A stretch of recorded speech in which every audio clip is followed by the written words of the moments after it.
Argenteuil, médiathèque, fermée au public, salle d'études. Cet après-midi, ce sera ici entièrement grouillon. On vient à une bibliothèque, est-ce que c'est simplement pour lire des livres? Non, pas forcément. Il m'est arrivé un drôle de truc cette semaine. Parmi les gens que j'estime le plus, justement parce qu'on est lié par ce questionnement sur le numérique et ce questionnement sur l'écriture créative, l'atelier d'écriture, et en particulier dans l'éducation nationale, en particulier au lycée.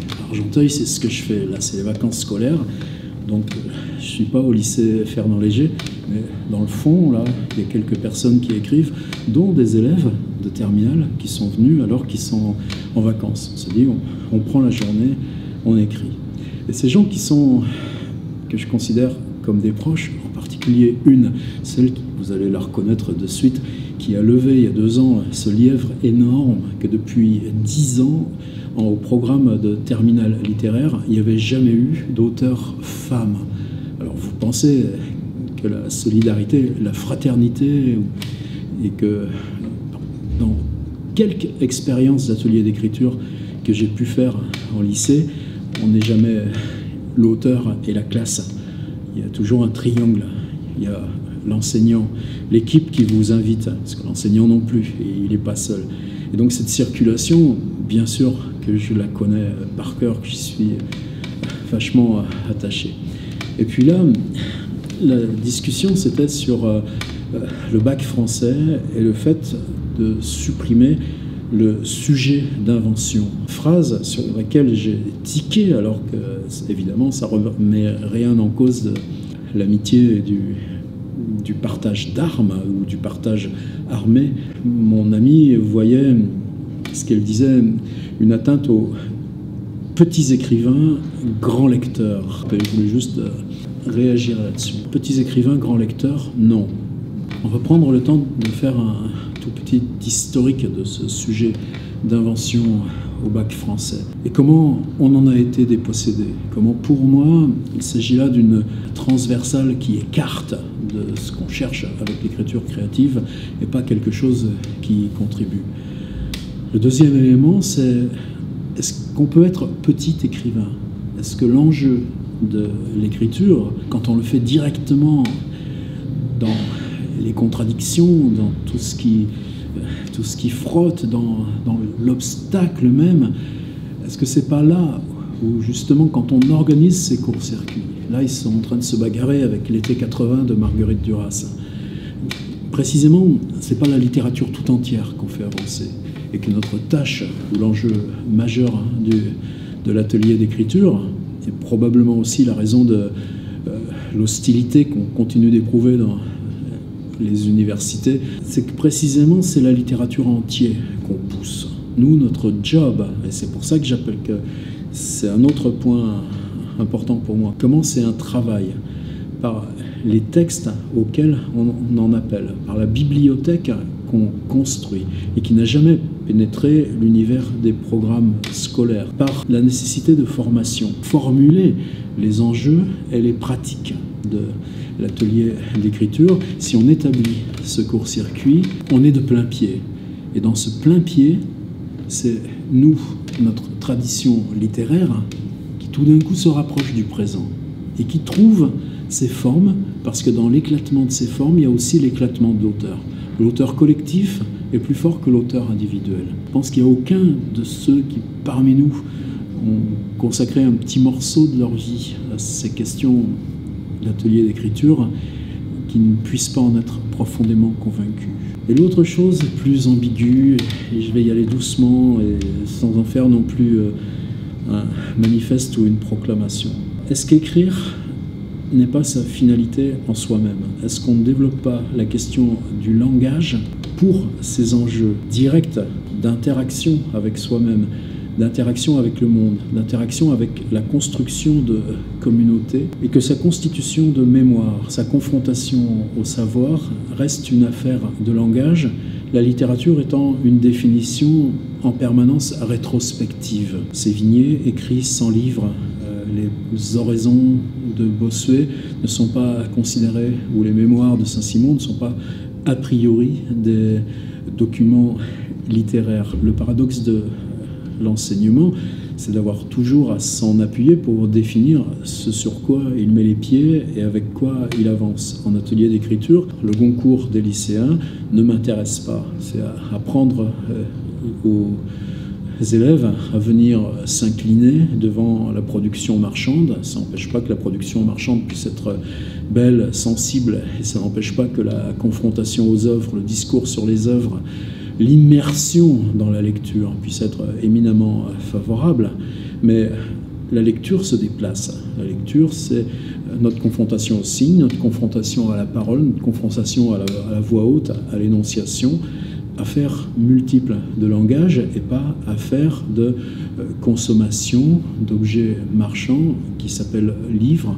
Et ce qui est fascinant à travailler dans une bibliothèque, c'est que la bibliothèque a accompli cette mutation-là. Je pense que j'assume très tranquillement que mon travail en atelier d'écriture n'est pas de fabriquer des lecteurs, grands lecteurs ou moyens lecteurs.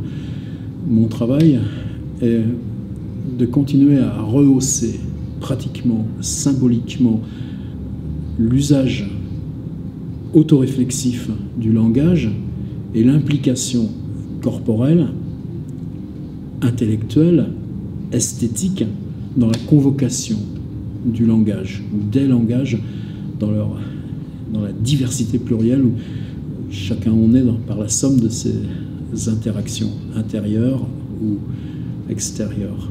Qu'est-ce que ça chiffonne de tout d'un coup dire « Oh, on est en désaccord » parce que petit écrivain, non.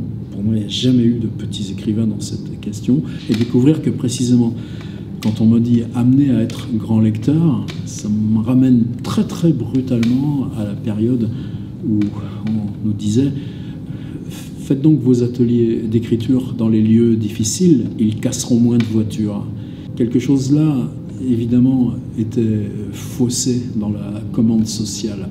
N'allons pas remettre la même ambiguïté pour une finalité, alors que précisément le questionnement sur la lecture, et non pas la reconduction d'une certaine figure précise liée à son époque de la lecture, devient pour nous, en ce moment, le principal enjeu, et que lecture et livre sont deux écosystèmes différents, ou du moins deux éléments différents d'un écosystème beaucoup plus large. Je ne sais même plus exactement l'année. Pour moi, c'était plutôt 2000, 2002. C'était quoi le contexte à l'époque? On était sous Lionel Jospin.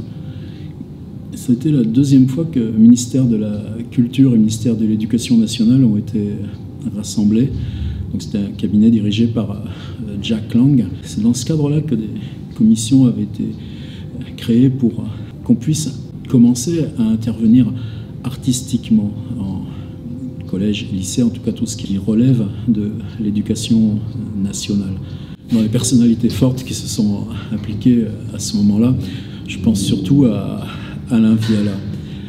Alain Viala, c'est qui a écrit un livre qui s'appelle « Naissance de l'écrivain », vraiment important parce qu'il s'agit de comment l'idée de l'écrivain s'est imposée seulement au XVIIe siècle et que cette figure, dans la mesure où on la pose historiquement dans sa naissance, mais on arrive à la penser aujourd'hui dans un contexte symbolique complètement différent. Et Viala est aussi l'auteur d'un monument vraiment important qui s'appelle « Dictionnaire du littéraire », un outil pour tous les jours. De quoi il était question? Précisément qu'on puisse, dans le secondaire, écrire et non pas disserter, qu'on puisse pratiquer la littérature en analysant et en reconnaissant les enjeux littéraires à l'œuvre dans un texte, dans une œuvre de création, d'imagination, toutes les formes que ça peut prendre. Je crois qu'on était suffisamment armé dès ce moment-là pour savoir que ça ne pouvait pas avancer tout seul, que ça pouvait avancer à deux conditions. La première, c'était une question de formation. On a fait ça pendant 10 ans, moi avec Patrick Souchon, dans le rectorat de Versailles. On appelait ça stage annuel d'écriture. Les 2 premières années, les enseignants disposaient dans leur emploi du temps d'une après-midi libérée, rémunérée, donc sur leur temps de travail. Le contrat moral étant qu'en même temps qu'on pratiquait ces ateliers d'écriture, avec plusieurs intervenants tout au long de l'année, eux-mêmes conduisent des ateliers avec leurs élèves et qu'on compare, qu'on analyse et qu'on transforme en pratique réflexive ce travail de terrain sur l'atelier d'écriture. Je pense que 15 ans après, on commence à y arriver dans le dispatching de master de création littéraire. Après, c'était le job d'éducation nationale. Comment évaluer, comment suivre, comment orienter. C'est ainsi qu'est venue cette marque de confiance, dire que dans l'usage traditionnel du bac français, avec toutes ses pesanteurs, la proportion d'auteurs femmes, je viens d'en parler, mais le fait qu'on choisisse toujours les romans de Maupassant et non pas les nouvelles, à quoi on ouvre aussi du contemporain. Sinon, j'ai très peu, évidemment, fréquenté ces zones de pouvoir, ces zones ministérielles. Par contre, à cette période-là, il a fallu aller au charbon. Je me souviens d'une réunion avec le directeur de cabinet de Jack Lang, et il y avait Patrick Souchon, moi-même, on était 3 ou 4 autres. Il y avait face à nous le doyen des inspecteurs de lettres. Il s'appelle Philippe Le Guillou, je crois qu'il n'est plus en activité. J'allais dire heureusement. Ce type-là nous a sorti textuellement cette phrase, dont je me souviens comme d'un coup d'enclume dans la figure. Faites ce que vous voulez dans les collèges, vous n'entrerez jamais dans les lycées. À l'époque, je faisais un atelier à ce qu'on appelait les IUFM à Créteil. C'était une année fabuleuse parce que même aujourd'hui, dans les gens qui regardent mes vidéos, me suivent sur Facebook, et ça fait 15 ans maintenant, ils enseignent. J'ai des gens que j'ai d'abord rencontrés dans cette école pour devenir professeur des écoles. Les ateliers artistiques, évidemment, c'était le théâtre, la danse, la musique. Et puis à la fin de l'année, le directeur de l'IUFM Créteil, quand il s'est agi de pérenniser une option écriture dans les dispositifs de formation d'instituteurs, on nous a dit non. La littérature, c'est chose trop sérieuse pour être confiée à des artistes. Le retour de bâton a été énorme. Dès ce moment-là, le sujet d'invention au bac français a été évidemment séparé de cette question d'atelier d'écriture, évidemment séparé d'une mise en place progressivement réflexive et transmissible des pratiques d'atelier en classe, à charge par les enseignants, seuls ou avec un intervenant, et a été séparé de toute question touchant à la façon dont nous, on va dans la création. Après, on a vu ça se transformer en pastiche, en sous-disserte. Vous savez, dans Proust, le rôle que tient cette dissertation d'une amie d'Albertine à propos de Racine écrivant à Sophocle pour le complimenter sur son dernier spectacle. Ça fait 15 ans que pour moi le sujet d'invention au bac français est vide de sens. Alors je comprends profondément le mal d'enseignants qui disent c'était la petite case de création qui nous restait pour faire autre chose que la dissertation, et en même temps comment pleurer sur quelque chose qui a été momifié vivant il y a déjà 15 ans. Alain Viala a préféré l'exil à Oxford.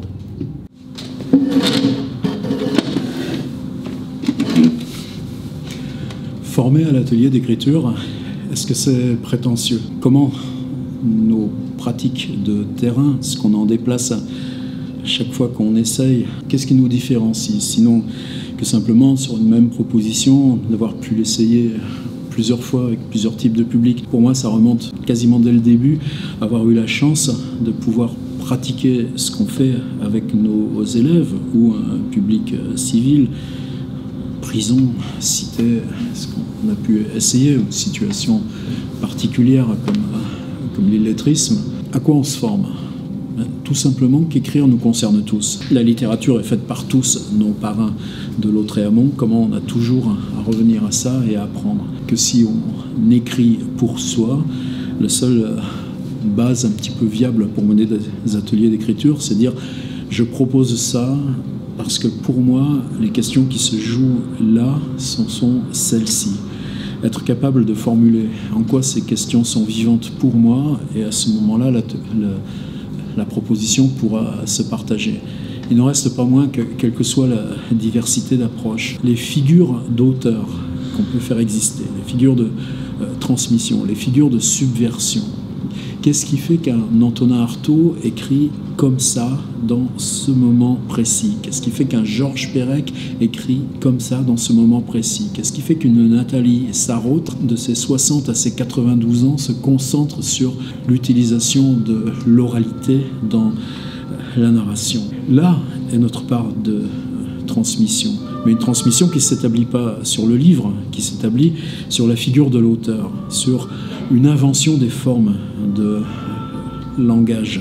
Et c'est une bibliothèque beaucoup plus restreinte, parce qu'il ne s'agit pas d'une bibliothèque où on vient comme à une production achevée. C'est une bibliothèque qui se construit depuis l'idée même du faire, depuis l'idée même de la fabrique de récits, depuis l'idée même que le récit, pour celui qui s'y consacre, apparaît comme inouï, comme impossible, apparaît comme un déni de tout équilibre formel. Je pense à Artaud aussi bien que Sarraute, et que pourtant c'est dans ce court-circuit-là, tout d'un coup, un usage majeur de la littérature devient possible pour celui qui la requiert. Qu'il s'agisse d'un élève de seconde pro au lycée Fernand Léger du Val d'Argenteuil, ou d'un élève en 3e année de mon école nationale supérieure d'art à 10 km d'ici, ou de la chance que j'ai pu avoir de faire des workshops en école d'architecture ou à Sciences Po, et qu'il n'y a pas, là encore, jamais de possibilité d'aucune hiérarchie. Par contre, d'où on a été évincé depuis 10 ans, précisément de cette formation d'enseignant. Il y en a combien des masters de création littéraire en France? Il y en a 4.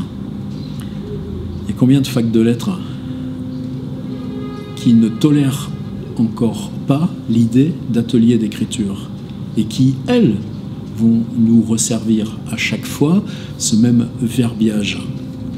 C'est de l'écriture pour les nuls, c'est de la petite écriture, mais ce qui les dérange, c'est dans le corpus même. Que ce corpus qu'on utilise et qui réinvente les formes est à l'opposé de ce corpus ronron, de ce corpus marchand qui fait le bonheur de leurs colloques ou de leurs enterrements vivants. Et là, on a peut-être même des comptes à demander. Moi, ça fait 15 ans que je le vis au quotidien, ce crime. Alors, évidemment, mes premiers alliés, c'est les enseignants avec qui on mène dans les classes même ces questions d'invention. Non, on ne marche pas avec des phrases comme ça. On ne va pas justifier par la tradition de la lecture d'avoir le droit sur la pointe des pieds de maintenir de l'écriture au lycée. Alors est-ce qu'on est dans l'impasse avec ces questions? J'ose penser que non. La bagarre, on n'a jamais arrêté. Quand j'interviens dans ce lycée Fernand Léger, à Argenteuil, ceux qui prennent financièrement en charge l'intervention, ce qui permet de me payer, moi, mon train sur le budget de la résidence, c'est le service livre de la région Île-de-France. Alors qu'a priori, les questions liées strictement à l'éducation ne sont pas leurs propos. Il s'agit de résidence de création et pas de complément. L'enjeu reste toujours de dire comment nous, auteurs, et vous, enseignants, pouvons travailler ensemble. Là, par contre, ce qui s'est passé en 15 ans a été un déplacement complètement essentiel. Il y a 15 ans, quand je me souviens, défunt Michel Tournier, intervenant en première page dans le Figaro, prétendent-ils faire de tous des écrivains? C'est pas la question, on s'en tape. Depuis 15 ans, ce qu'on a appris à changer, c'est combien de jeunes auteurs vivent leurs interventions en stage ou en atelier comme quelque chose en dialogue naturel avec leur travail, et combien d'enseignants, eux aussi, évidemment, travaillent, lisent, interviennent dans des perfs, fabriquent des vidéos, et que combien de livres publiés autour de nous, ce qui sort annuellement, On ne cherche pas la profession du type quand on regarde.